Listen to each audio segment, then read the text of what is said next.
Welcome to another edition of the Chief Audit Executive Briefing. Welcome back, my friends. And this week, I wanted to talk to you about some things I've been hearing from different Chief Audit Executives. Now, one thing that I hear a lot is, I'm so busy, I don't have time for this or that or whatever. So I realize, I get it. I understand that a lot of you have a lot of things to do. Being a Chief Audit Executive is a big responsibility, and there are lots of things that need to be done. And one of those things is managing your time.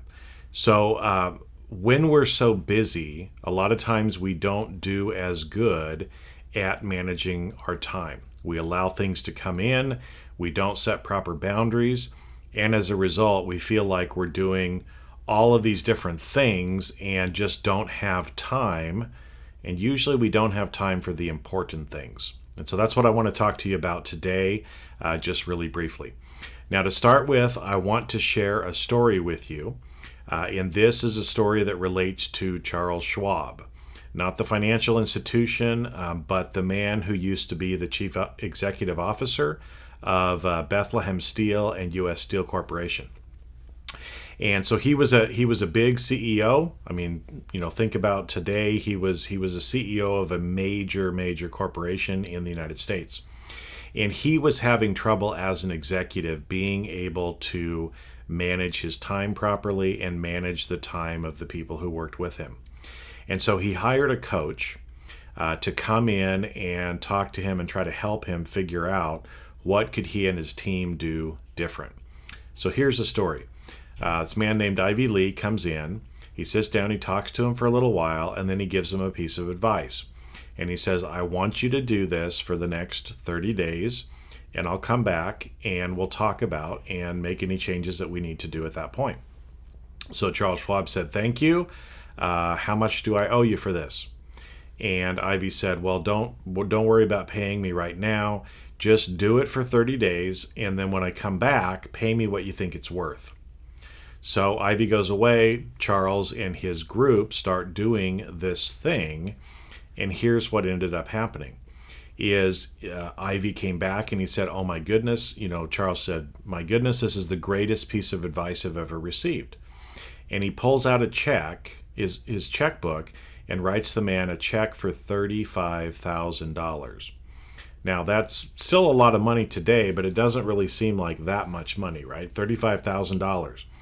But if you consider at the time, workers at U.S. Steel Corporation were earning about $2 a day.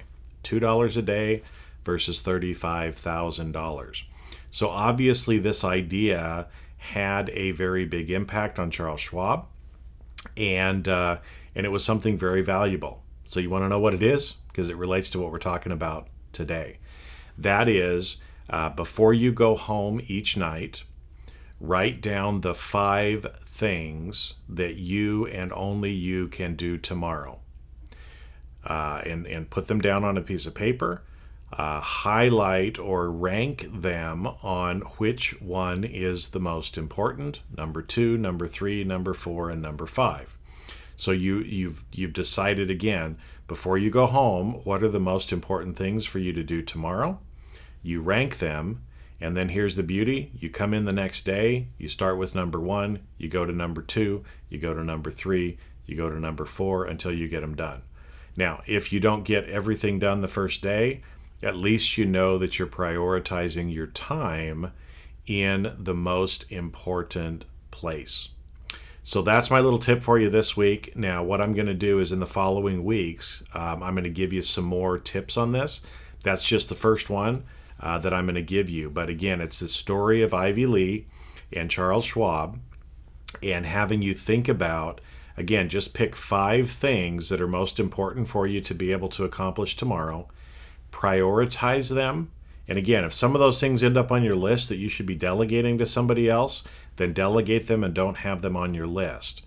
But only have those things on that you are the one that needs to do. Prioritize them and work on them in order. And have a great rest of your week. Next week I'll share a little bit more, because I think in the next couple of weeks There's going to be some different videos that I'm going to try to give you on this because, like I said, so many people that I've been talking to recently have been experiencing this. So have a great week, and I will talk to you next week.